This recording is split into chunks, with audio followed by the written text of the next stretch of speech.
Doutor Efraim, o que é o radical livre? Começa com uma pergunta muito complicada. Bom, em verdade, se fazemos um pequeno retrocesso, a primeira vez que os radicais livres foram identificados foi em 1898, um pesquisador russo, mas que na época ele ficou no ostracismo porque não lhe deu o nome. Em 1954, Dan Harman, que foi várias vezes candidato a prêmio. É interessante que o pessoal que nos está acompanhando tivesse o microfone desligado e só ligue o microfone quando eventualmente for fazer as perguntas. Em 1954, Denham Harman identifica a primeira vez oficialmente radical livre. Então, toda a molécula, vou aproveitar aqui, vou fazer um share screen. Vamos ver se vai dar. Não. Isso. Então, toda a molécula está formada por um núcleo e suas órbitas externas. No núcleo você tem cargas positivas, que são chamadas de prótons, cargas neutras, que são chamadas de nêutrons. E nas órbitas você tem os elétrons, que são as cargas negativas. Em geral, uma molécula é chamada de molécula estável quando o número de elétrons é igual ao número de prótons. O som está um pouco variando um pouquinho o seu som. É que tem muita gente acho que com o microfone aberto.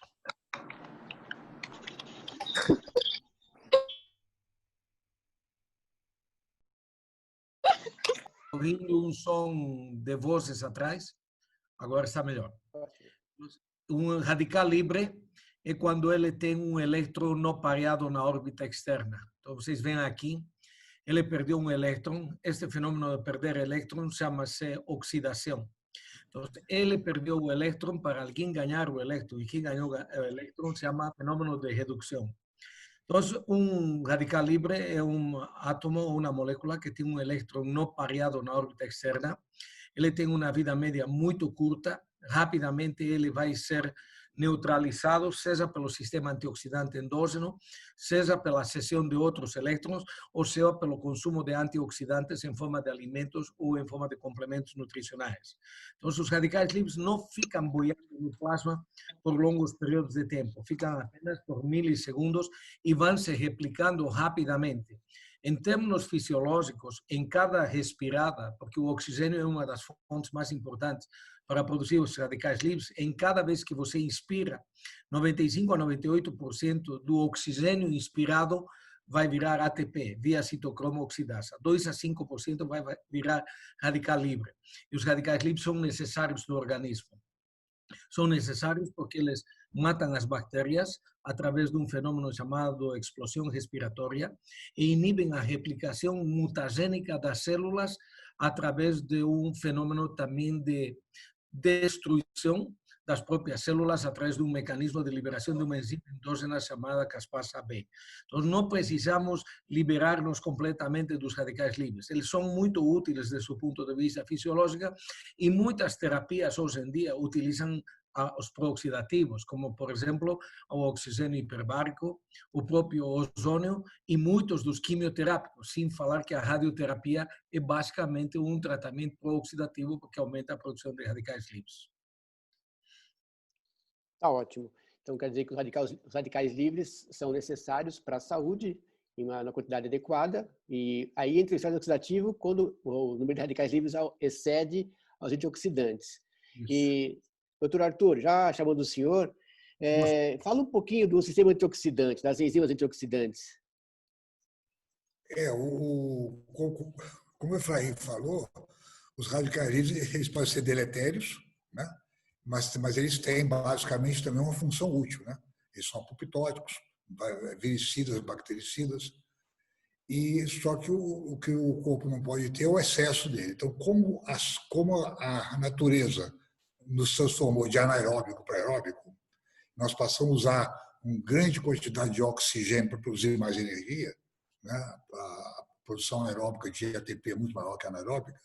Nós passamos a usar o oxigênio e temos com isso uma dificuldade, porque uma parte dos radicais livres, uma parte dessa queima do oxigênio vai virar radical livre, né? Então, o organismo, para não sofrer um estresse oxidativo, simultaneamente para aumentar o ATP, teve que também criar um sistema antioxidante capaz de varrer o excesso desses radicais gerados na passagem do elétron pela mitocôndria. Então, o primeiro sistema, chamado da SOD, a supraosmotase, né, que nós somos pelo menos duas SOD, né? Uma está dentro da mitocôndria, cujo cofator é o manganês, e uma outra está no citoplasma, cujo cofator é o zinco e o cobre. Então, essa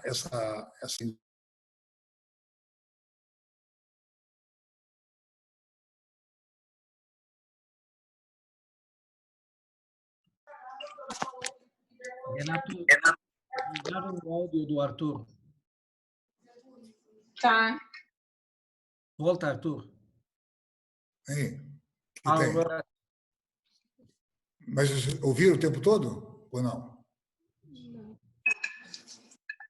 Eles ouviram a minha explicação desde o início? Faltou o último minuto. Ah, tá. Então, bom, então o radical superóxido é gerado na mitocôndria, né? E como ele é bastante reativo, ele tem que ser muito bem controlado pelo corpo. Então, nós temos um sistema antioxidante endógeno, né? que é baseado basicamente em duas enzimas. A enzima SOD, a supraosmotase, e um outro sistema bem mais amplo, que é o sistema da glutationa. Então, quando o radical superóxido é gerado na mitocôndria, ele é neutralizado pela SOD, e uma SOD do citoplasma, que é zinco e cobre dependente. A SOD transforma o superóxido em peróxido de hidrogênio, que é uma molécula mais neutra, bem menos reativa.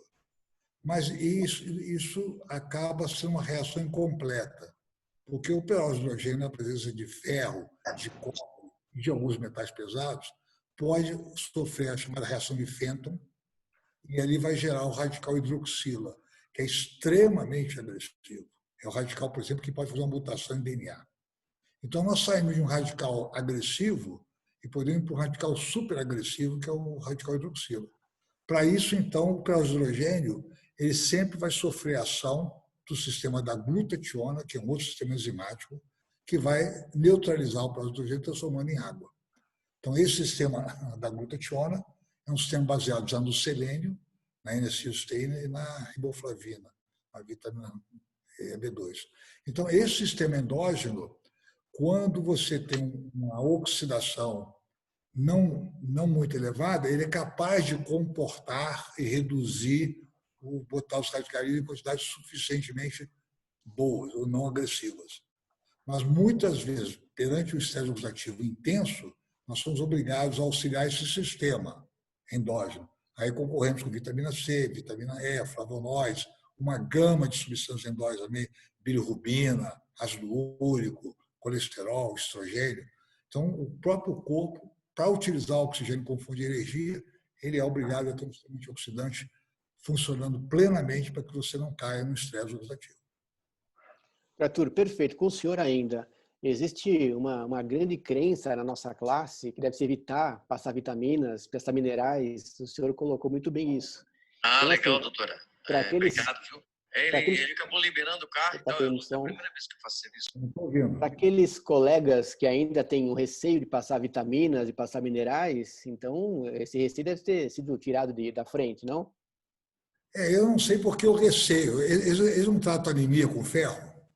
Sim. Eles não tratam osteoporose com cálcio? Eles não tratam arritmia cardíaca com magnésio? Ou eclâmpsia com magnésio? Né? Por que não pode usar uma vitamina ou outro mineral para alimentar o sistema antioxidante? Né? Isso é fisiologia pura, né? Bioquímica pura. Eles não estão lendo esses livros. Né? Tá certo. Uma parte da classe médica só lê a doença. Né? Qual o remédio para tratar a doença X? E não se preocupam muito como que a doença ela surge no corpo humano. Né? Então, hoje em dia, se você pegar qualquer trabalho científico no neurology, no gut, no cardiology, etc., duas palavras vão estar sempre nesses trabalhos que cuidam da causa das doenças. Estresse oxidativo e inflamação crônica. Então, quer dizer, nós temos que aprender a ver que o nosso sistema antioxidante, hoje em dia, está fragilizado pela pobreza de minerais, de vitaminas e muitos dos alimentos que a gente ingere. Então, muitas vezes é necessária a suplementação. Você tem que fazer de acordo com cada patologia, de acordo com cada paciente. Não existem fórmulas prontas, né? Você tem que ir criando isso, é um tratamento muito pessoal, né? Muito particular. Então, eles precisam rever um pouquinho o livro de bioquímica e de fisiologia. Esse nosso colega. Isso é importante. E assim, lembrando que os olhos são os órgãos que talvez mais recebam o estresse oxidativo devido à radiação ultravioleta que vem direto para os olhos, né? O grande consumo de oxigênio que se dá na retina também, e aos componentes, né, das membranas, os ácidos graxos poliinsaturados que recebem por fim no estresse oxidativo, passam para a peroxidação lipídica, né? Pero, Efraim, fala um pouquinho da peroxidação lipídica também, para o pessoal entender direitinho o que é isso. Bom, provavelmente a parte melhor conhecida em termos de produção de radicais livres dentro do organismo, devido a que praticamente todas as membranas celulares estão formadas por ácidos graxos poliinsaturados. E a peroxidação lipídica é o caminho que indica os mecanismos da inflamação. Hoje é um fenômeno tão importante, principalmente quando falamos em tormenta inflamatória nos pacientes que têm o COVID-19, e que todo acontece baseado no metabolismo do ácido araquidônico e no metabolismo das prostaglandinas. Então, eu considero a peroxidação lipídica um dos fenômenos que melhor tem que ser estudados, devido principalmente porque está associado à inestabilidade da membrana celular, porque a membrana celular está formada por uma camada de proteínas, duas camadas de ácidos. Estes ácidos graxos que formam a membrana celular são ácidos graxos poliinsaturados. ¿Sí? Têm duplas ligaduras entre seus átomos de carbono e eles podem sofrer processo de hidrogenação e produzir peróxido lipídico, e isso altera a estabilidade da membrana celular. É a mesma história da margarina. A margarina é um óleo líquido, e para virar um óleo sólido, você tem que hidrogená-lo, e você converte ele de sua posição cis na posição trans, e os transácidos graxos são os altamente pró-inflamatórios no organismo. O organismo, apesar de não converti-lo em trans, porque não tem vias enzimáticas para convertir, tem que ser feito através da indústria, o organismo converte ele em um peróxido lipídico. E membrana celular você tem na mitocôndria, no ribossoma, no núcleo, onde você se imagina, dentro das macromoléculas, dentro da célula, você tem membranas celulares, e elas podem ser facilmente alteradas pela peroxidação lipídica. Um outro fenômeno importante na peroxidação lipídica está no colesterol. Todo mundo acha que o colesterol, quando está elevado ou quando está fora do padrão normal,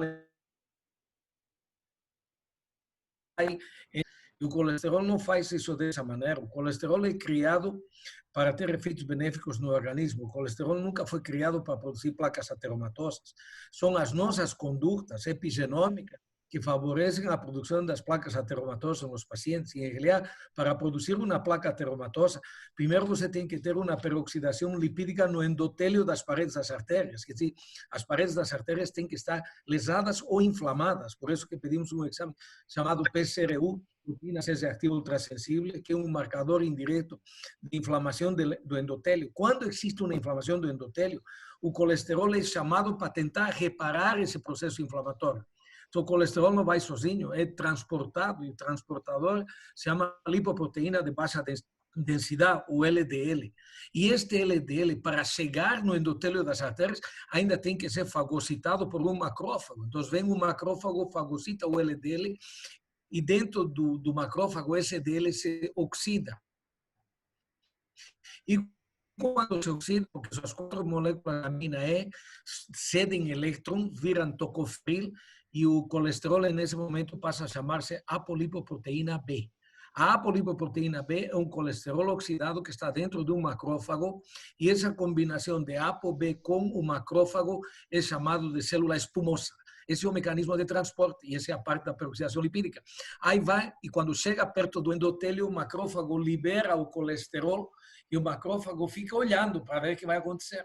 O colesterol se deposita nas paredes das artérias como um mecanismo de proteção, inicialmente, Mas o macrófago, como fica por aí, vê que tem um processo inflamatório, automaticamente que faz o macrófago? Libera citocinas. E quando libera citocinas, vai dar uma maior resposta inflamatória no local e mais macrófagos com colesterol vão vir. Aí ele vai se depositando o colesterol um em cima do outro até formar a placa ateromatosa. E para ter um infarto, para ter um acidente vasculocerebral, não é que a placa cresce de uma extremidade do endotélio a outra, não. A placa é um monte de gordura com cálcio, com elementos constitutivos do plasma, etc. E essa placa, por os fenômenos inflamatórios, se rompe. Se chama necrose, ulceração ou fibrose. E quando a placa se rompe, aparece um trombo in situ ou se libera um pedacinho, um êmbolo que vai entupir lá em si. E tudo isso é modificado por um fenômeno inflamatório no metabolismo das prostaglandinas através da peroxidação lipídica. Então, quando o paciente tem, por exemplo, no COVID e está na inflamação, porque esses pacientes têm grande número de trombos que se tem visto? Não é uma alteração da agregação plaquetária diretamente, é uma alteração no metabolismo das prostaglandinas, porque o próprio ácido araquidônico, que estimula uma enzima chamada ciclooxigenasa, vai liberar prostaglandina sintetase e tromboxano sintetase.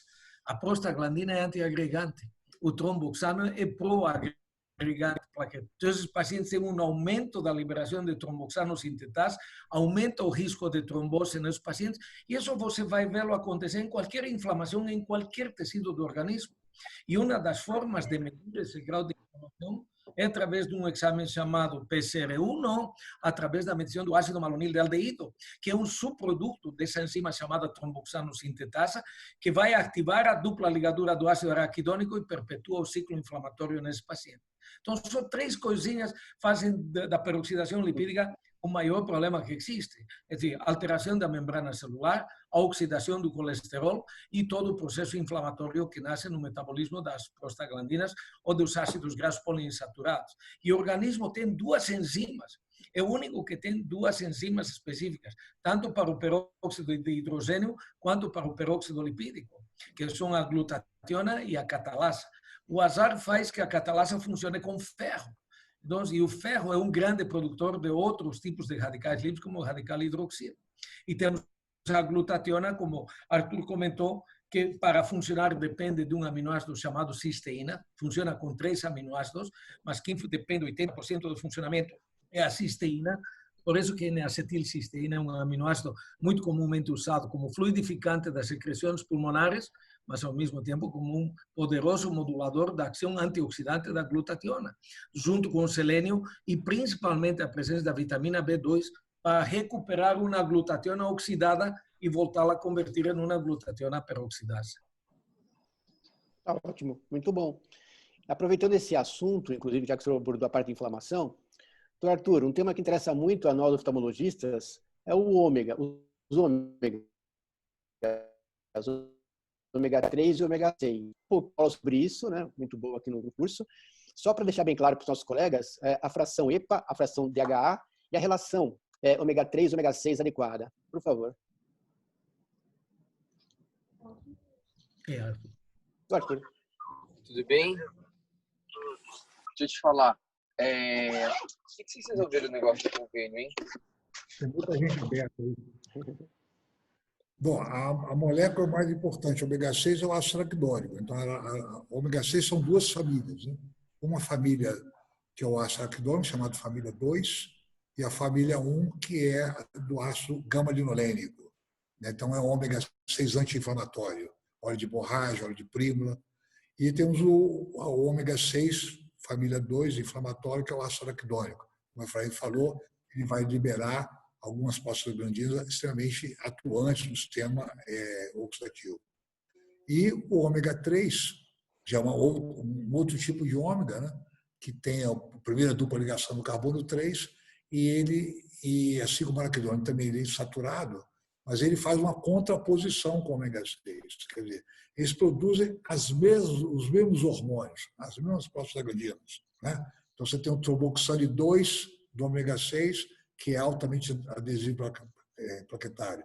Você tem o tromboxane 3 do ômega 3, que é menos adesivo. Então, quando você tem um processo inflamatório, né, se o indivíduo tiver na sua membrana celular uma grande quantidade de ácido araquidônico na membrana, né? Quando o corpo necessita da resposta inflamatória, que vai ser dada pela fosfolipase A2, que vai retirar o araquidônico da membrana e colocar no citoplasma para sofrer a ação da COX. Então, se você tem uma membrana encharcada de ômega 6, quando há necessidade da resposta inflamatória, vai sair o araquidônico e produzir prostaglandinas muito mais inflamatórias do que as prostaglandinas oriundas do ômega 3. Caso você tenha uma dieta com peixe, você vai ter um balanço melhor entre o ômega 6 e o ômega 3. Alguns trabalhos falam em 2:1, 3:1, 4:1. O ômega 6 sempre é maior que o ômega 3. Ele sempre está maior. Mas hoje em dia estudos mostram 15:1, 20:1 de ômega 6 em relação ao ômega 3. Quer dizer, a resposta inflamatória é sempre muito mais intensa nessas pessoas. Então, diante de um indivíduo que tem marcador de inflamação elevado, por exemplo, PCR elevada, ferritina elevada, fibrinogênio, etc., você sempre vai orientar a terapêutica em reduzir a ingestão de ômega 6, soja, milho, trigo, arroz, esses óleos, né, vegetais, né, ricos em ômega 6, e vai aumentar a ingesta de ômega 3, que são basicamente 2 tipos, né, que nos interessam, que é o EPA, o eicosapentenoico, e o DHA-docosahexaenoico. Né? Então, esses 2 óleos eles vão fazer o quê? Eles, como eu falei, eles vão proteger a membrana, né? Vão fazer a contraposição ao ômega 6 e, para nós, em geral, os trabalhos mostram que para o endotélio vascular, o eicosapentenoico, o EPA, tem um efeito melhor. E para o sistema nervoso central, seria o DHA, o docosah. Então, numa criança, por exemplo, com déficit de atenção, você daria uma quantidade maior de DHA, por exemplo, do que de EPA. Mas alguns trabalhos dizem que isso não é tão importante. Tá? De qualquer forma, a gente tem que orientar o paciente a reduzir tanto essa gordura insaturada ômega 6, quanto também um pouco de gordura saturada quando você está com o processo inflamatório. Tá? Lembrar também que esses óleos são altamente oxidáveis, né? Eles devem ser acompanhados com a quantidade X de vitamina E, já que a vitamina E é uma vitamina, é um antioxidante das gorduras, né? Então, sempre é bom ter uma quantidade suficiente de vitamina E para reduzir a oxidação desses ácidos graxos. Muito bem. Estão me ouvindo? Eu estou te ouvindo. Está meio ruim na conexão, mas, doutor Efraim, já na sua experiência, vamos pensar em oftalmologia. Para olho seco, o senhor prescreve ômega 3? Como é que o senhor faz? Bom, em verdade, ninguém vem me consultar por olhos secos. Os olhos secos são os que eu diagnostico em pacientes que têm síndrome de Sjögren. E aí é uma doença autoinflamatória que vem com serostomia e que vem com artrite reumatoide. E nesses pacientes, às vezes, utilizamos moduladores de ação retardada para inibir a liberação principalmente das citocinas pró-inflamatórias, como interleucina 1 e 6, mas revisando a literatura, existem trabalhos bastante controversos em relação à eficácia do ômega 3 nos pacientes que são portadores de olho seco. Eu sei que tem muito oftalmologista que utiliza o ômega 3 e eu particularmente não tenho experiência no uso, exceto em pacientes que têm seroftalmia secundária à patologia de Sjögren. Ainda assim, os resultados não são tão satisfatórios quanto nós esperaríamos, comparado com o resultado na doença reumatológica desse paciente, mas também temos revisado recentemente trabalhos utilizando o ômega 7, e pouca gente sabe do uso do ômega 7 hoje em dia no mercado. Todo mundo fala do ômega 6, ômega 3 e eventualmente do ômega 9, que é o ácido oleico. Mas o ômega 7 é o ácido palmitoleico. E ômega 7 tem umas grandes propriedades, principalmente no controle da peroxidação lipídica, da expressão inflamatória, e alguns trabalhos que têm sido sugestivos, principalmente em olho seco. Posso falar isso desde o ponto de vista teórico, não tenho experiência desde o ponto de vista prático, porque não é uma área que lido diretamente, mas a quantidade de ômega 7 que normalmente se utiliza para dislipidemia, para modular a inflamação, para melhorar o HDL, para baixar o LDL, em torno de 250 miligramas 2 vezes por dia. Chama-se ômega 7 porque ele é um ácido graxo poliinsaturado, mas ele tem a dupla primeira ligadura no carbono 7. É dizer, cada nome que tem ômega 3, ômega 6, ômega 9, é porque onde está a primeira dupla ligadura. Então, no ômega 3 no 3, no 6 no 6, no 7 no 7, e assim sucessivamente. O único que é monoinsaturado é o ômega 9, que é o óleo de oliva, e que tem uma só dupla ligadura, e por isso que ele é considerado como neutro. Então, a experiência particular, não posso afirmar nesse sentido. A teoria e os trabalhos são bastante sugestivos, mas ainda assim são bastante controversos em termos de resultados. Tá. Doutor Arthur, uma experiência nessa parte? Eu tenho usado, até escrevi isso aí, em relação à lactoferrina. Então, tem trabalhos que começaram a sair há uns anos atrás da lactoferrina, e ela parece que o olho seco também, a saliva também, a boca seca também, ela é muito encontrada na lágrima, na lactoferrina, né? Tem uma concentração alta na lágrima, e alguns trabalhos apontam. Eu sempre, quando tenho esse problema, eu passo lactoferrina, não dá para a gente medir, às vezes, a nível de consultório, duplo cego randomizado, né? Mas uma colega nossa, oftalmologista, ela me contou, eu até citei um trabalho dela no livro meu, que ela tem um sucesso razoável com a lactoferrina no olho seco. A dose é de 100, 200 miligramas, sempre em jejum, a lactoferrina. E ela tem uma particularidade interessante, a lactoferrina, porque ela tem uma ação anti-inflamatória, apesar de cada 100 miligramas dela ter 15 miligramas de ferro. Mas, por exemplo, mulher grávida, final da gestação com anemia, e você sempre tem um processo inflamatório, e tem trabalhos apontando que a lactoferrina é capaz de baixar PCR nessas mulheres e apontando chegar a termo, um parto a termo maior do que quando você não dá lactoferrina. Então, tem alguns trabalhos publicados e tem algumas experiências em relação a isso. Assim. É interessante, é uma molécula interessante. Ela está sendo na parótida, na lágrima, né? Ela está no leite materno também, né, para ajudar a resposta imunológica da criança. Né? Tá. E a respeito da relação ômega 3 e ômega 6, tudo falou a respeito? Minha ligação caiu um pouquinho. Efraim? Pode ser o senhor mesmo. O Efraim é mais velho, responde primeiro. Ele é mais velho na ortomolecular.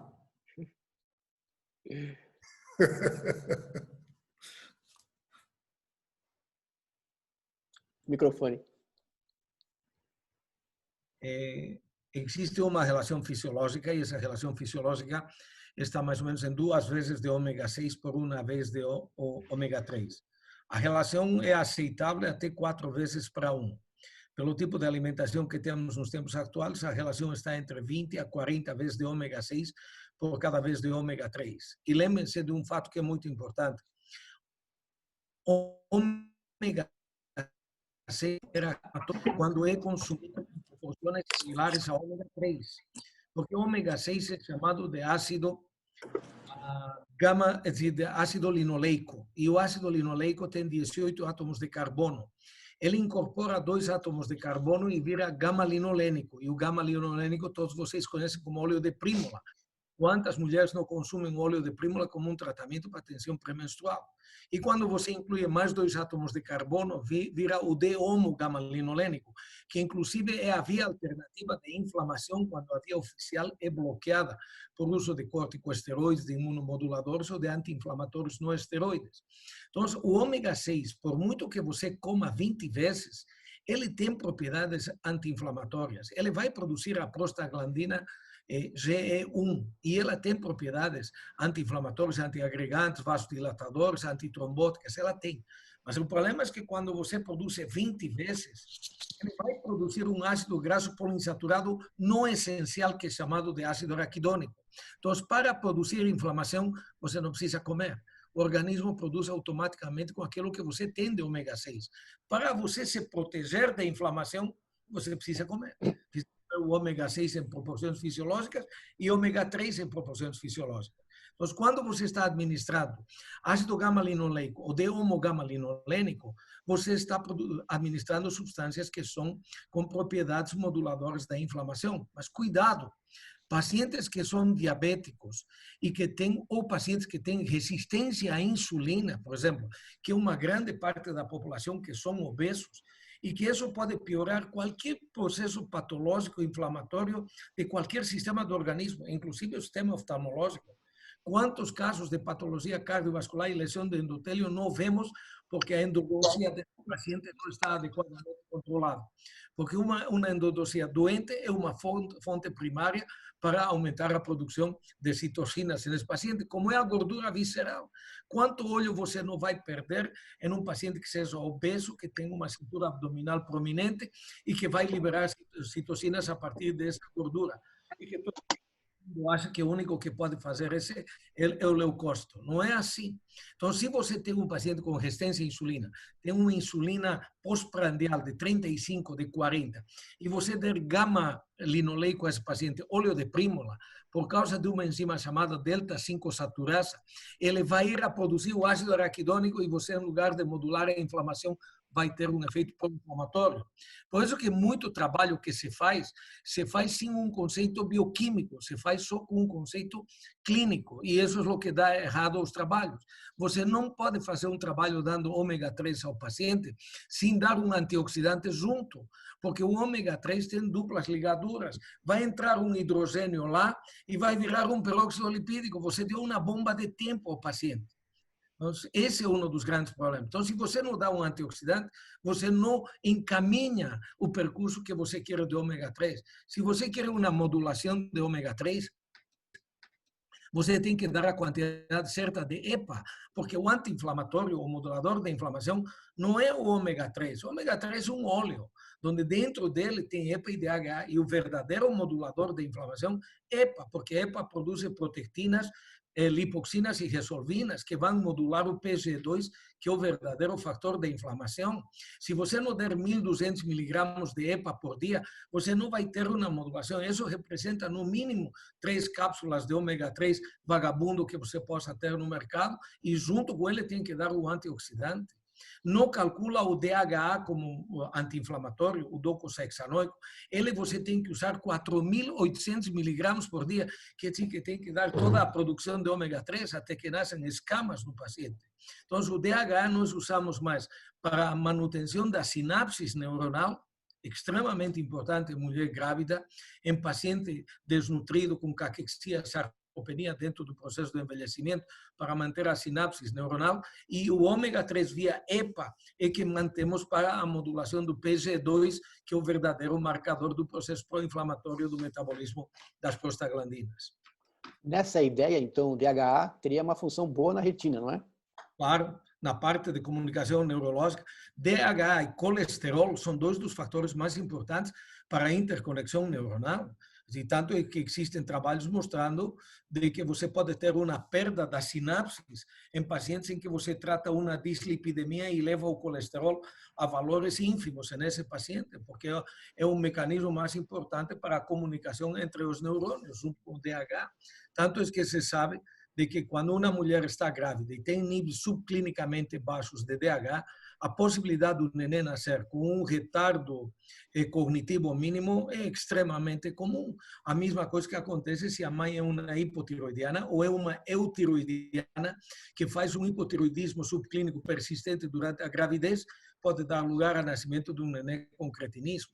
Então, à medida que vamos envelhecendo, essas características se manifestam de outras maneiras, como, por exemplo, um declínio cognitivo dentro do processo de envelhecimento por falta das sinapses entre os neurônios. Perfeito. Então, para ser mais prático para a gente já viu pelo Dr. Arthur que é importante entrar com as vitaminas, entrar com os minerais. Então, o senhor também preconiza entrar com os ômegas naturalmente na parte mais oftalmológica, digamos assim. Não só oftalmológico. Quando está presente o processo inflamatório crônico, né, medido em laboratório, eu sempre forneço ômega 3.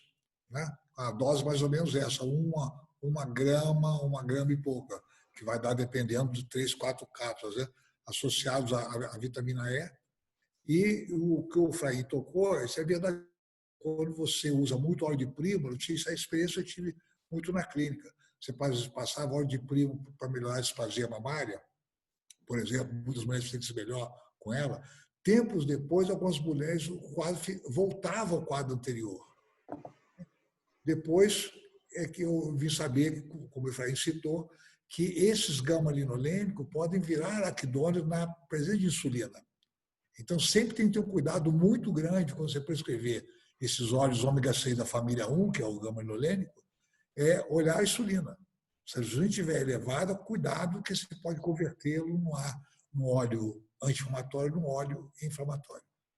Então, o ômega sempre vai ter, e ele tem algumas propriedades também interessantes. Ele pode ter não vou dizer muito atuante, mas ele tem uma propriedade antiarrítmica, tem uma propriedade anti-adesiva plaquetária, né? São as atividades que ele tem que vão ajudar bastante na clínica. Então, se há algum processo inflamatório, cérebro, articulação, ou no olho, ou endotélio, eu sempre vou fazer o ômega 3 nessa fração de 1 grama e pouco por dia.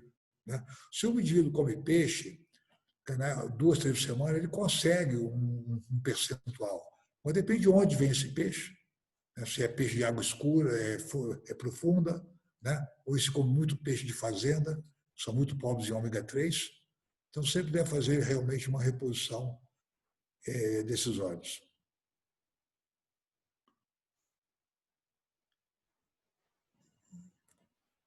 Nosso anfitrião sumiu, Efraim? Eu acho que sequestraram ele.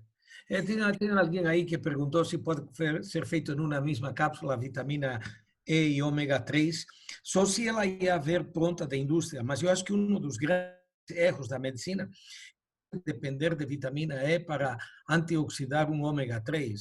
Existe uma manteiga no mercado, uma margarina, que não vou citar o nome para não fazer propaganda dela, que quando lançou ela no mercado, ela vinha dura, assim, dava para que a mulher bata na cabeça do marido e faça um traumatismo crânioencefálico, de tão dura que era, porque o que acontece se convertia cis em trans. Aí viram que o negócio era tentar modular o trans e colocaram 7 unidades internacionais de vitamina E dentro da margarina. É o pior crime que se pode fazer, porque você está colocando um antioxidante lipídico. E quando você coloca um antioxidante lipídico como a vitamina E, ela chama tocoferol. Para ela antioxidar a margarina, tem que virar tocoferil. E como tocoferil, ela se deposita no tecido graxo dentro do organismo, porque ela é lipídica. Ela não se elimina automaticamente do organismo. Então, toda vez que você pensa em dar ômega 3, o melhor caminho é simplesmente dar vitamina C como antioxidante. Da vitamina E pode dar, mas de junto à vitamina E, a vitamina C, porque a vitamina C vai ceder o elétron, vai virar tocoferil e tocoferol, e a vitamina C em forma de ascorbil vai ser eliminada do organismo.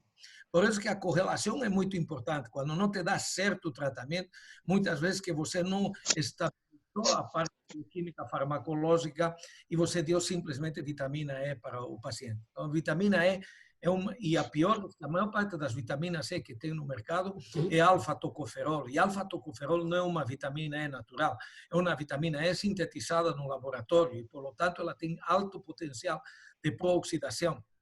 Tem que ser recomendado mix de tocoferols. Ele tem que ter alfa, delta e gama-tocoferol, principalmente porque o gama-tocoferol é o mais importante antioxidante e esse só a natureza te dá, ou eventualmente o uso dos tocotrienols. Dar vitamina E, como o nome o indica, vocês com certeza estão dando para o paciente alfa-tocoferol e estão dando provavelmente um poderoso prooxidante.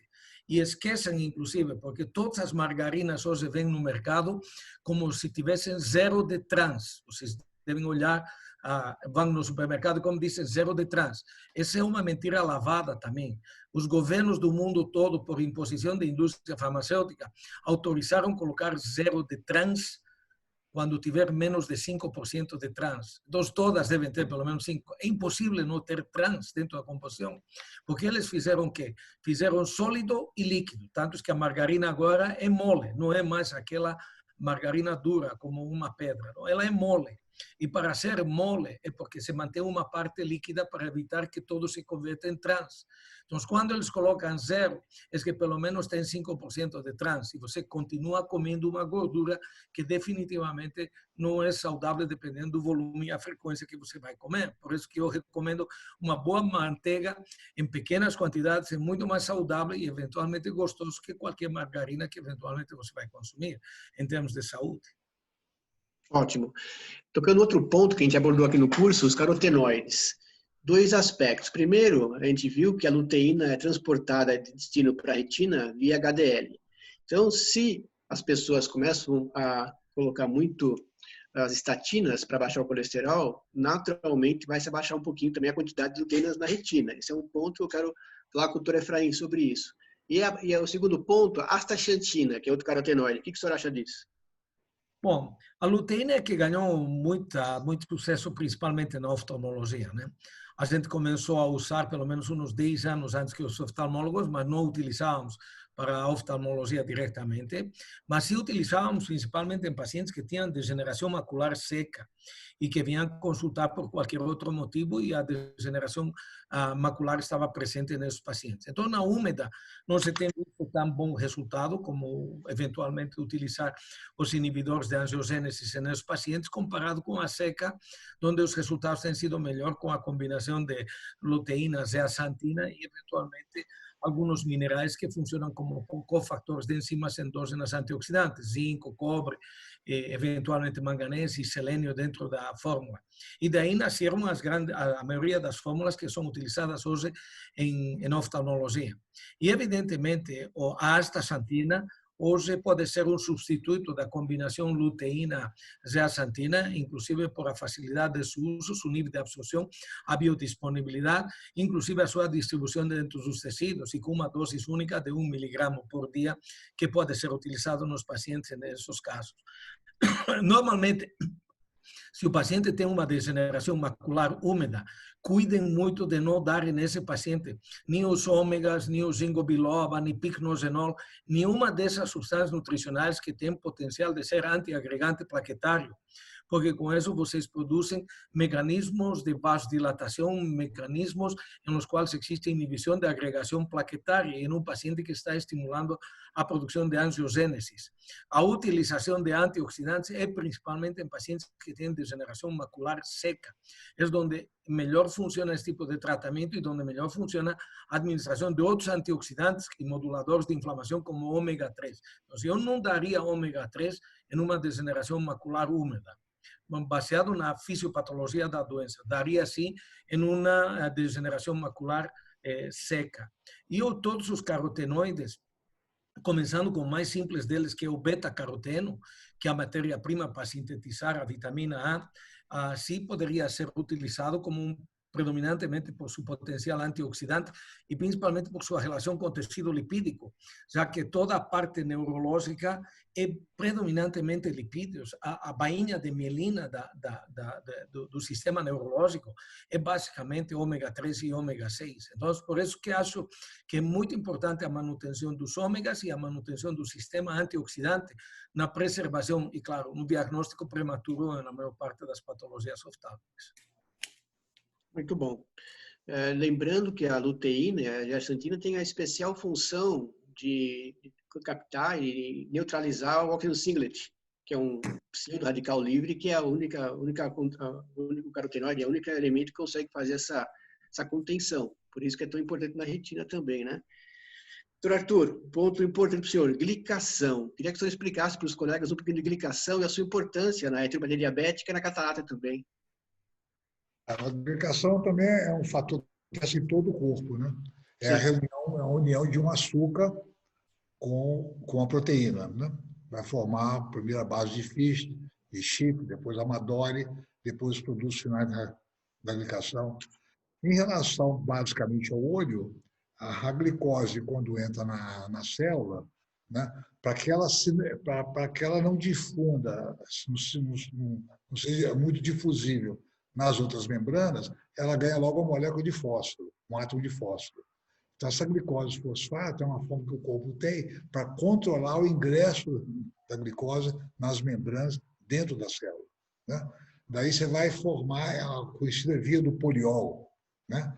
Do poliol que vai transformar a glicose em sorbitol, e o sorbitol, em alguns tecidos, ele vai virar a frutose, pela sorbitol deshidrogenase. Mas no olho, basicamente, o olho não tem essa enzima, a deshidrogenase, então o sorbitol pode se acumular e daí ter reações de glicação formando glioxal, que é um glicante bastante agressivo. E então, os produtos de glicação, eles ajudam a formar, tem um receptor na célula, chamado receptor de RAGE, né?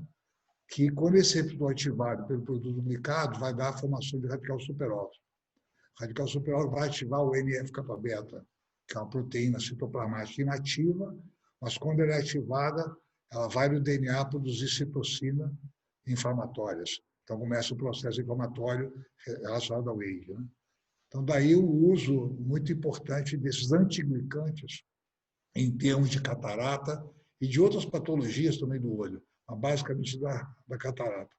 Então, hoje é uma aposta grande em relação à carnosina, uma carnosina modificada, deve ter uma ação especial em catarata, trabalhos com 1%. Eu também não tenho experiência clínica na carnosina em gota, 1% no olho, né? Mas eu uso, prescrevo muito via oral, que é o glicoxil, né? Ou eu uso também a beta-futiamina, né? Que é a vitamina B1 também, modificada, que tem ação antiglicante. A glicação é um fator grave na célula, grave. Então, todos os trabalhos apontam que quanto mais elevado o seu nível de glicação, vai ter morte por doença vascular cerebral, doença cardiovascular, e também em relação à catarata, e também há uma relação muito grande entre o produto glicado.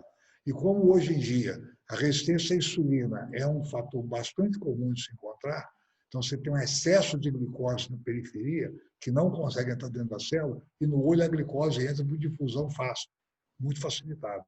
Então, você uma hiperconcentração de glicose dentro da célula aumenta a via do poliol, que no diabetes pode estar muitas vezes maior do que o indivíduo normal. A via do poliol, como entra a glicose e a célula não suporta aquela quantidade maior de glicose, uma concentração elevada, ela transforma a glicose em sorbitol. Mas isso vai ter uma consequência pior, que vai também aumentar as vias ligadas à glicação. Então, controlar o nível de insulina, reduzir a hiperglicemia. Aí você vai usar uns produtos que favorecem o combate à glicose elevada, como o cromo, por exemplo, ou o vanádio, que é o mimético da insulina. Aí você vai o próprio zinco, fazer os antiglicantes, o glicoxil e a beta-futiamina. E um outro antiglicante importante é o ácido lipóico também. Então, o lipóico também tem muitos trabalhos dele como o seu poder antioxidante, antioxidante tanto de água quanto de gordura, né? Ele faz as duas coisas. E associado, então, à beta-futiamina e glicoxil, acho que é um bom passo para controlar esse processo de glicação. E o senhor, doutor Efraim? Né? Bom, o processo... Você passa no frasco. Passa no frasco aí guarda. Deixa longe do ferro. Passa no frasco aí guarda. Obrigada. O problema da glicação é um problema endêmico hoje em dia na maior parte dos países do mundo. É irônico, né? Até inclusive estes dias muita gente pede um exame chamado hemoglobina glicada e acha que ele é um marcador de lo que aconteceu com o açúcar nos últimos 3 meses.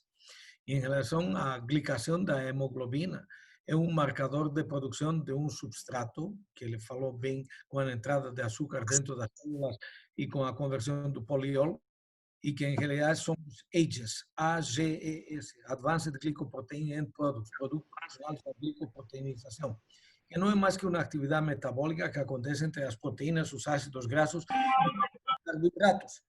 Por isso que muita gente chama o cérebro como um fator importante da diabetes tipo 3, porque também acontece glicação no cérebro. E os pacientes que desenvolvem alteração da memória estão associados principalmente a um acúmulo de um material chamado beta-amiloide.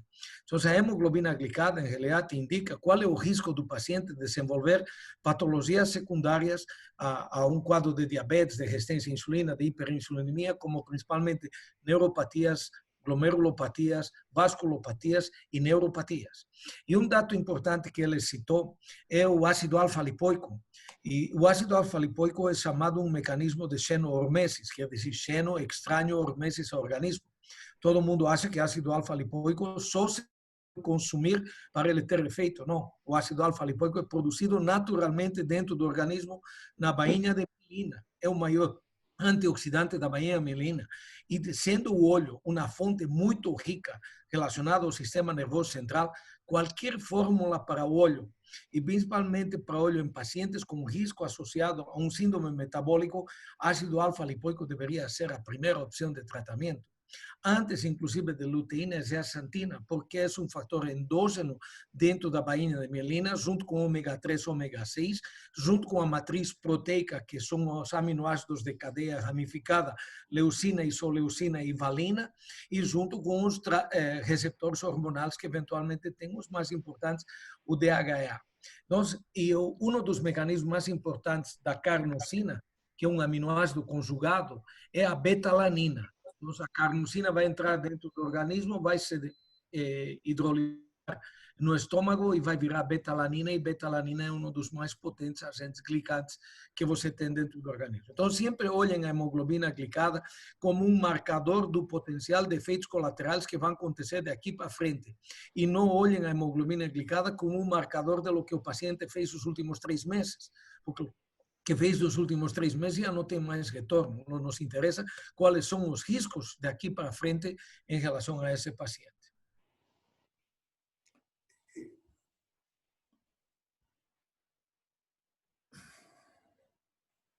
Renato, é com você. Acho que ele apagou o microfone. Renato? Ele está com o microfone apagado. Então, eu vou perguntar para você, Arthur. E hoje você teria que estabelecer uma conduta antioxidante em um paciente que é portador de um síndrome metabólico, que tem resistência à insulina, que tem um OMA1 elevado, etc., que você indicaria para um paciente como esse? Além da dieta, da atividade física, de tratar-se psicologicamente, de fugir do Covid-19, etc., que você daria para esse paciente desse ponto de vista? A insulina, a molécula básica é o ácido lipoico, né? Sem dúvida nenhuma, seria assim, o primeiro antioxidante que eu pensaria em dar. Se eu escolher um, eu daria o ácido lipoico. E o processo básico antioxidante seria o lipoico, junto com os outros componentes, o selênio, o zinco, etc. Mas daria nesse paciente cromo vanádio e daria a betalanina, ou carnosina, ou carcinina para o paciente? Sim, mas você estaria muito foco no processo inflamatório, né?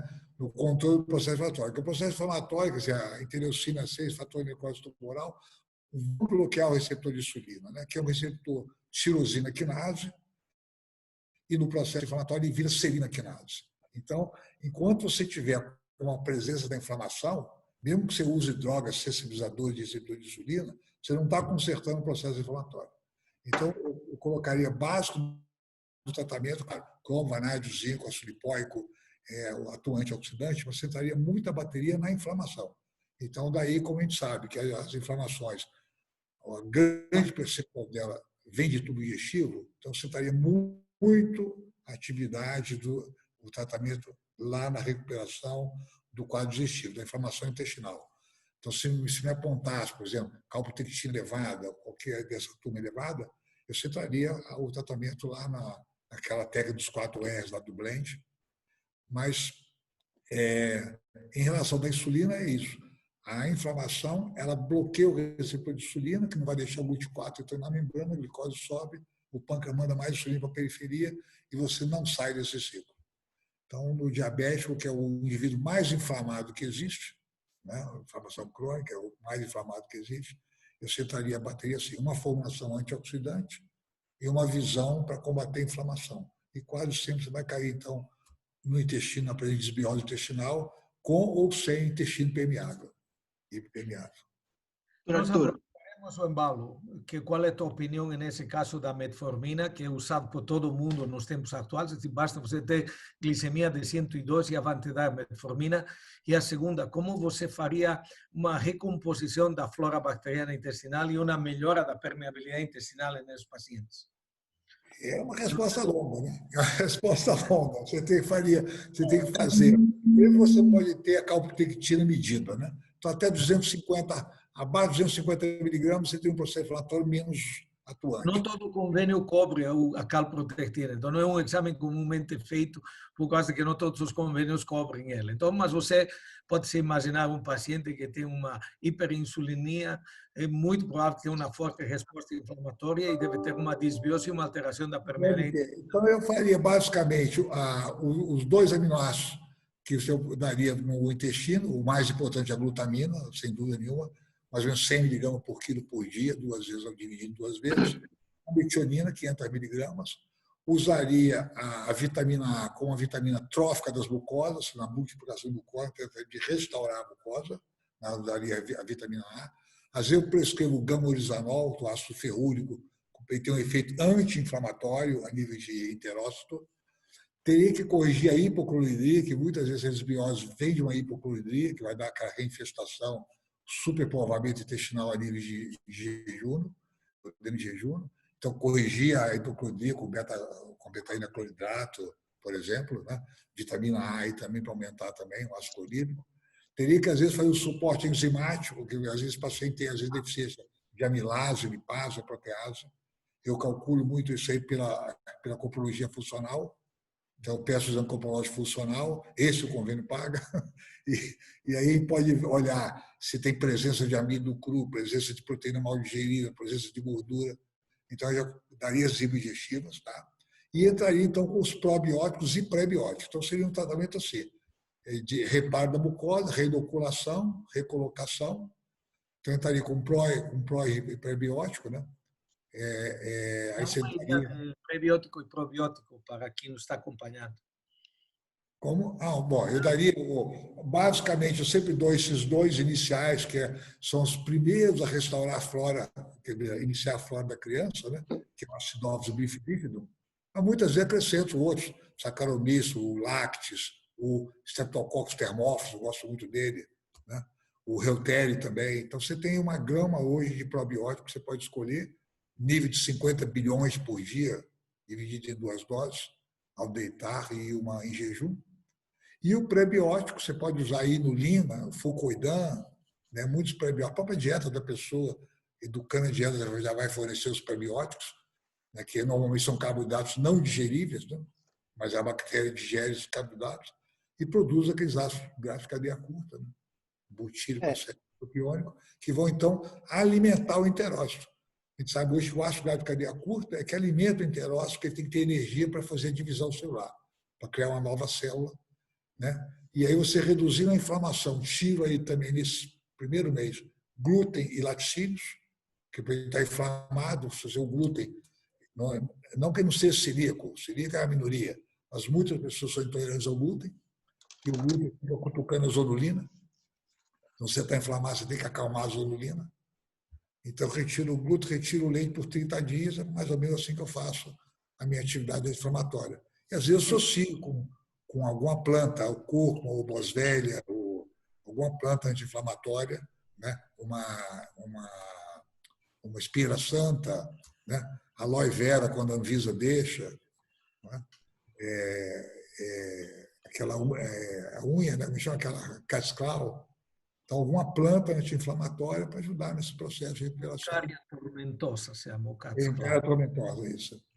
Aqui, doutor Arthur, assim, a ideia do curso é exatamente essa, trazer para a oftalmologia conceitos de outras áreas, bioquímicos inclusive, né? Mas no grupo, acho que pouca gente ainda conhece essas denominações, essas nomenclaturas, né? Acho que a ideia fundamental é deixar claro que o intestino é muito importante. Existe realmente o eixo cada vez mais pensado e estudado, o eixo retina-intestino.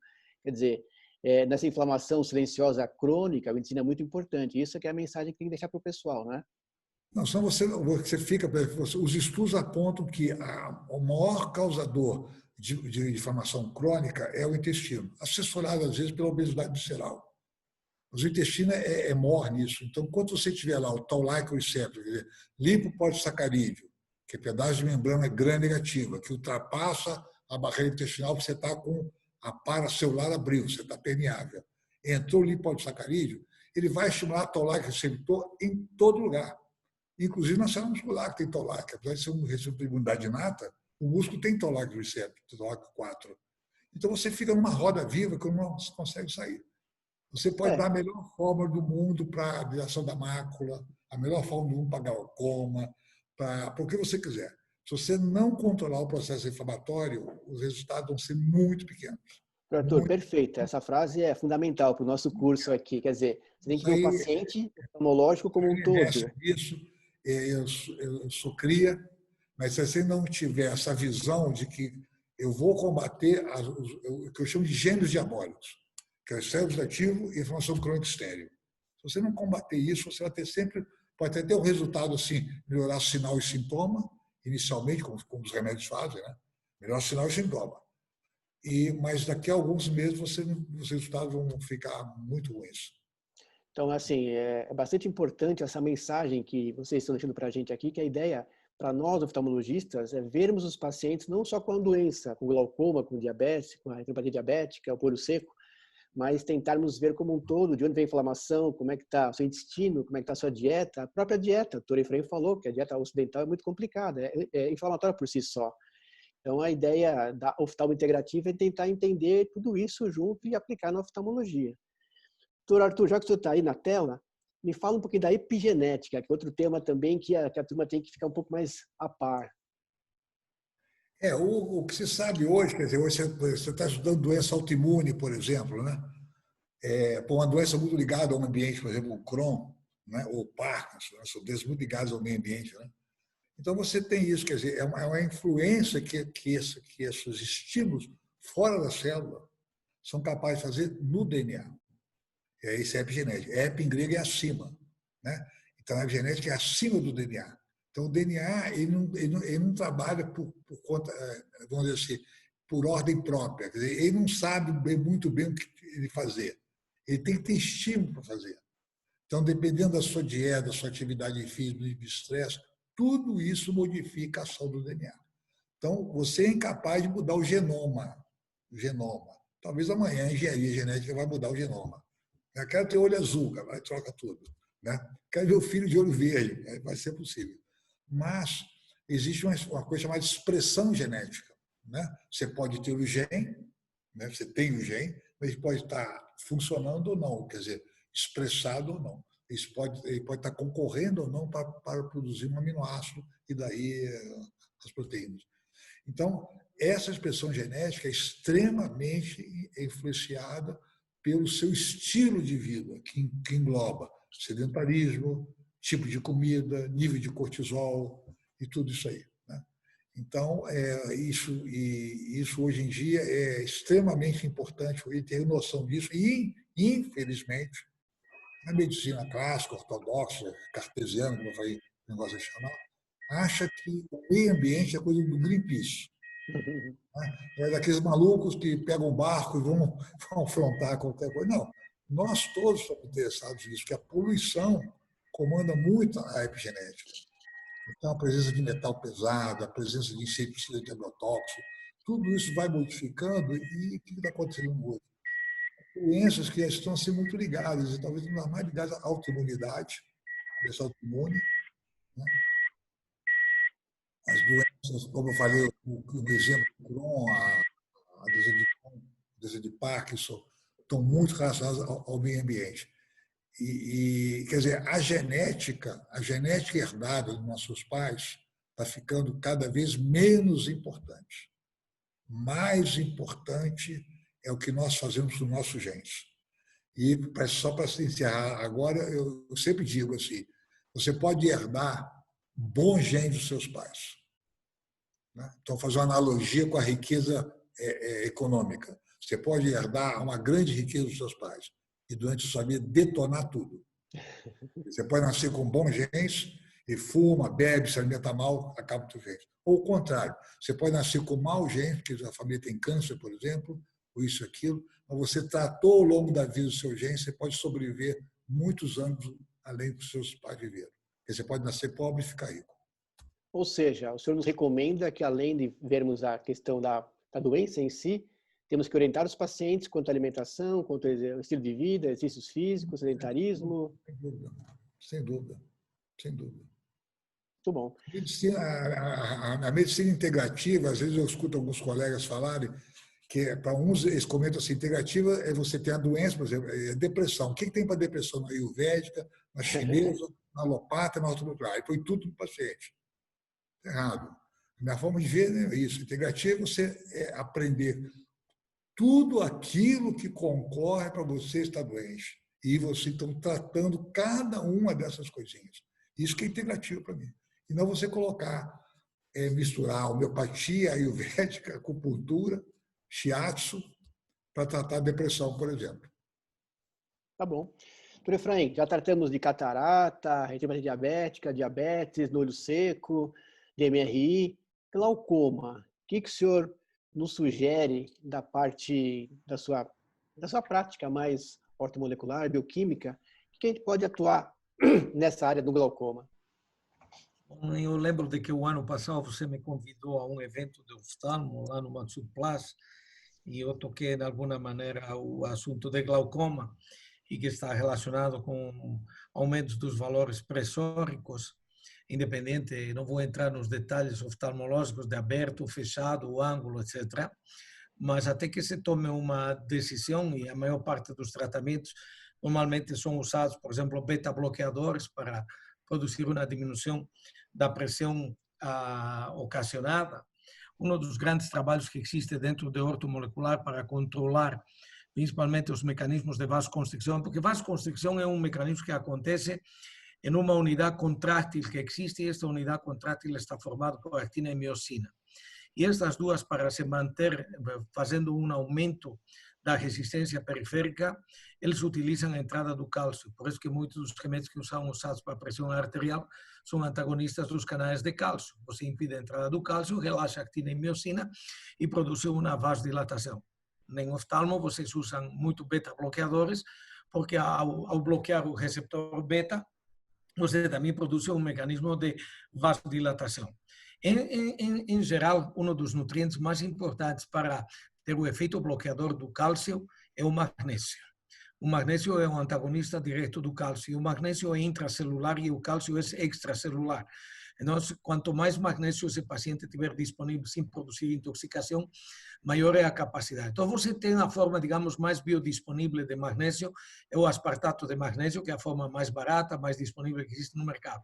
Mas se até o paciente, além de ter o problema do magnésio, além de ter o problema do glaucoma, é um paciente altamente ansioso, você pode administrar ao paciente em forma de taurinato de magnésio, porque a ansiedade é um fator que libera catecolaminas, principalmente dopamina, noradrenalina e adrenalina, que são fatores contraproducentes em pacientes nos quais existem quadros de aumento de pressão arterial. Então, o taurinato de magnésio aumenta GABA, e ao aumentar GABA, ele produz uma sensação prazerosa de bem-estar no paciente. Então, o taurinato de magnésio é uma dessas opções.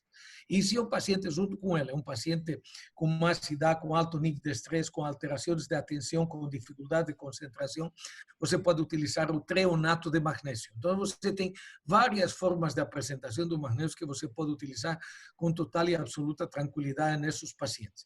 Um outro fator que é importante para produzir uma inativação do sistema actina e miosina é a liberação do óxido nítrico.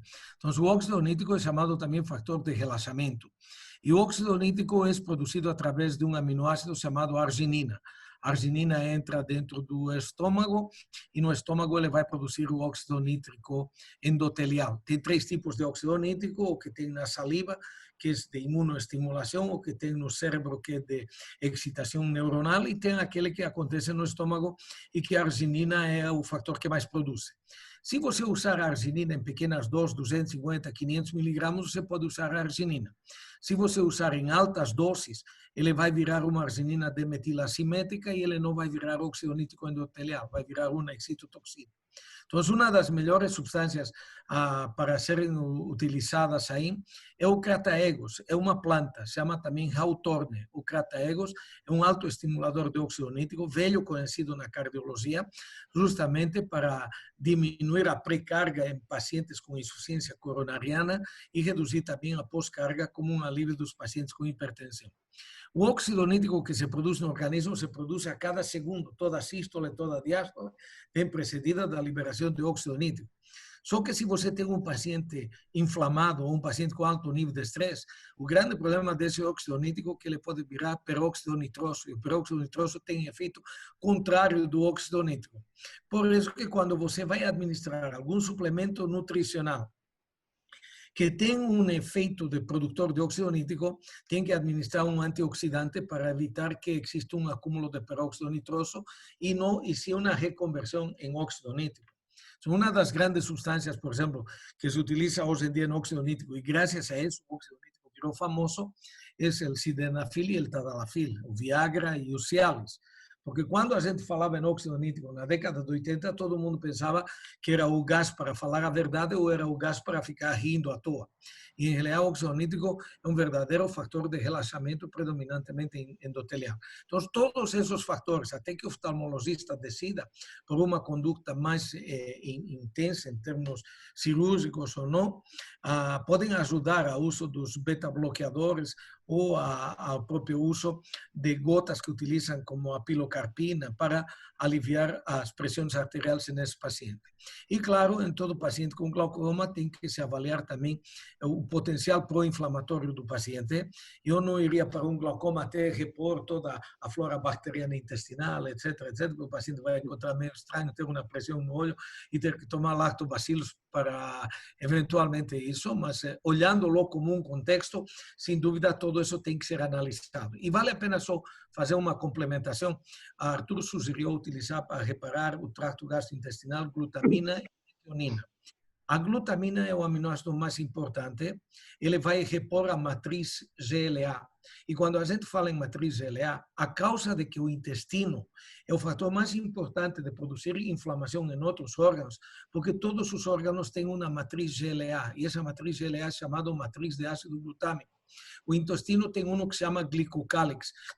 Quando o glicocálix se destrui ou se destrui do endotélio, ele pode dar início a que o cálcio, em lugar de ir se a depositar no osso, que tem uma matriz GLA chamada osteocalcina, vai e se deposita, por exemplo, no epitélio gastrointestinal e se deposita no endotélio das paredes das artérias. Então, a glutamina sim é muito importante porque, além disso, produz imunoglobulina secretória e que ela inibe que saprófitos virem patogênicos. Então, quando você perde os lactobacilos, Helicobacter pylori pode vir, Escherichia coli pode aparecer, Clostridium difficile pode fazer festa nesse paciente. E quando você está usando metionina, não esquece, a metionina vai terminar sendo metabolizada a nível hepático para produzir a cisteína. A metionina é um aminoácido essencial. E se você tiver alteração da metilação, que é um fenômeno epigenômico, é um fenômeno que você interfere de fora para dentro, a metionina pode virar homocisteína. E a homocisteína é um fator patogênico dentro do organismo. Pode levar a demência senil, a problemas cardiovasculares, a osteoporose, a iniciação dos processos do câncer. E por isso, que em todo paciente em que você não tenha certeza de que existe um bom funcionamento predominantemente da segunda via de desintoxicação hepática, quando você for dar metionina, tente sempre associar pequenas quantidades de B6, B9 e B12, que são os que garantem o caminho para a cisteína e não necessariamente para a homocisteína nesse paciente. Muito bom. Bem, estamos meio que chegando aqui no final da aula. Doutor Efraim, algum comentário final, alguma dica para a gente na oftalmologia? Então, eu sempre achei que a ortomolecular não deveria ser nenhuma especialidade, nenhuma área de atuação. Eu acho que a ortomolecular deveria estar incorporada em todas as especialidades e cada um usá-lo dentro do critério de poder melhorar a qualidade de vida do paciente. Nós temos sido treinados basicamente para aliviar a sintomatologia do paciente e não fomos treinados para reestabilizar a bioquímica do organismo. Tanto é que, se vocês olham, a bioquímica não tem dono, não tem padrão. Se descobriu isso há muitos anos atrás e de vez em quando aparece mais uma enziminha para quebrar a cabeça com um nome difícil no mercado. A fisiologia desta época de Guyton continua sendo exatamente a mesma, não mudou. E talvez muito antes de Guyton, quando se faziam as primeiras dissecções do corpo humano, a patologia basicamente não mudou, a semiologia basicamente não mudou. A única coisa que muda e que tem dono é a farmacologia. E o dono se chama indústria farmacêutica. E ele estabelece o que está certo e o que está errado. Estão vendo? Todo o resto é de domínio público, menos a farmacologia. Então, temos que começar a entender que o organismo está formado por um funcionamento que se chama fisiologia, que é como um motorzinho que acabou de ser encendido. Mas para que esse motor funcione, precisa de uma adequada bioquímica. Se a bioquímica não está adequada, o tipo de combustão vai estar errado e vai dar a fisiopatologia que poderá terminar na patologia. Então, eu não acho errado usar a farmacologia. Eu acho que está certo, tem que aliviar a sintomatologia do paciente, mas, ao mesmo tempo, tem que restabelecer a bioquímica de modo que podamos encontrar uma homeostase, aquilo que se denomina o equilíbrio do meio interno. E esse é um fenômeno que estamos vendo, que as pessoas cada vez estão melhor estudando isso, e para não usar a palavra ortomolecular, muitos deles estão usando hoje a medicina de precisão. Você vai pegar o rifle e vai acertar justo na molécula certa para fazer, que isso é o que a ortomolecular tem feito nos últimos 40 anos. Tá bom, muito obrigado. Doutor Arthur, e o senhor? Últimas palavrinhas da sua área para a nossa área, para a oftalmologia.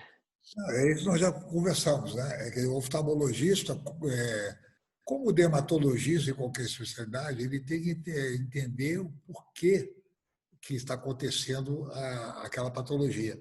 Porque se você pegar o livro do CID das doenças, deve ter mais ou menos ali umas 4.000 doenças catalogadas.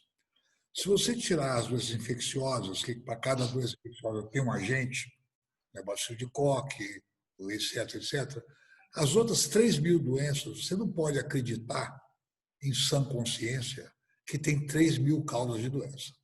Isso é um absurdo. Às vezes começam por isso aí, por essas oxidações, inflamações, glicações, a célula que está ali, um meio ambiente fechado, né, que tem as suas estruturas, as suas reações, e de repente ali começa a não funcionar. Começa ali. Não tem 3.000 causas de doença. Se você pegar, por exemplo, esclerose lateral amiotrófica, esclerose múltipla, Parkinson, Alzheimer, que são as 4 doenças mais comuns neurodegenerativas, o processo inicial é oxidação e inflamação, Mas, dependendo de qual neurônio atacar, se é o neurônio motor, se é o neurônio dopaminérgico, o colinérgico ou o oligodendrócito, você vai ter a doença clínica. Mas o oftalmologista vai passar para cada um remédio diferente. E vai dar rivastigmina para um, vai dar corticoide para o outro, vai dar riluzole para o outro e levodopa para o outro. Mas o processo básico, ninguém viu. Então, para não alongar muito, o exemplo agora é o Covid. Quer dizer, há uma ansiedade enorme para ter uma vacina e um antiviral. Quer dizer, a medicina de cima para baixo. O que você podia fazer de baixo para cima? Ninguém comenta.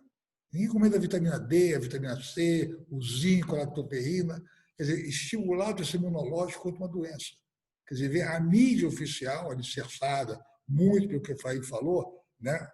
A turma de cima, quer vender o remédio. Então, é impossível no século XXI, que a única coisa que você pode fazer contra essa doença é lavar a mão, usar álcool e botar máscara e ficar isolado.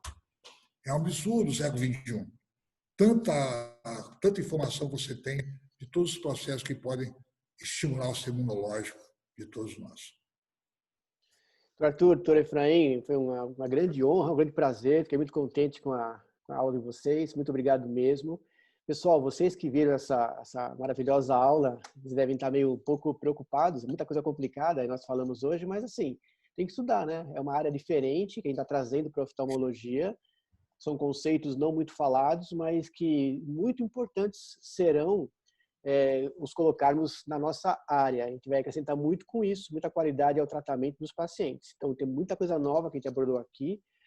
Queria, então, agradecer bastante os dois mestres da área e já fazer um pedido para vocês, que já estão chegando aqui comentários para ter mais aulas, etc. Nós estamos em mente fazer um ambulatório, a doutora Axine Mussoli está providenciando isso, um ambulatório de oftalmologia integrativa na Unifesp. Gostaríamos de ter os senhores como consultores eventuais, doutor Efraim, doutor Arthur, quando tivéssemos algum caso, alguma reunião clínica, online que fosse, vocês poderiam nos ajudar nesse aspecto também. Doutor Arthur. Para mim será um prazer enorme, eu não tenho satisfação maior na minha vida hoje que estar junto de um meio acadêmico, junto de colegas, entendeu? Eu sou aluno e professor, sou professor e aluno, então não há nada melhor para mim do que conviver com experiências de todos, entendeu? Que a medicina é uma coisa que a gente ama e vai amar a vida toda. Então, quanto mais contato que eu tiver para mim, à disposição. Muito obrigado. Doutor Efraim, podemos estar com o senhor também? Pode. Você sabe que eu sou um cara meio complicado em termos de tempo, mas que eu ainda, além da atividade acadêmica, eu mantenho ainda uma atividade intensa na clínica do dia a dia, mas sim podem contar comigo, porque eu vou parar de viajar, então vou ter 40 vezes menos de viagens por ano, então eu vou poder estar junto com vocês. Para quem não conhece, doutor Efraim viaja umas 40 vezes por ano para aulas no mundo inteiro, né? E o senhor já fez mais de 80 livros, né? O senhor já escreveu mais de 80 livros, é isso? Vago, Você também já publicou uns 12, 14? Quantos está, Arthur? Agora saiu o 16º. E aquele livro de oftalmologia, doutor Arthur, como é que vai sair? Já está pronta, só falta... Eu tinha uma parceira para fazer, ela sumiu, vou fazer sozinho. Falta o coronavírus ir embora, né? Olha, como parece que o coronavírus não vai embora, nós vamos agitar essa festinha de outro jeito, né, Renato? Então, nós estamos começando, agradeço também aí junto com o Renato. Nós estamos batalhando para fazer essa nova medicina, uma medicina mais personalizada, mais preditiva, mais humanizada. E a gente gostou muito de ter vocês aqui e de poder, então, ir adiante, produzir as evidências que todo mundo tanto gosta. Então, obrigado e vamos em frente.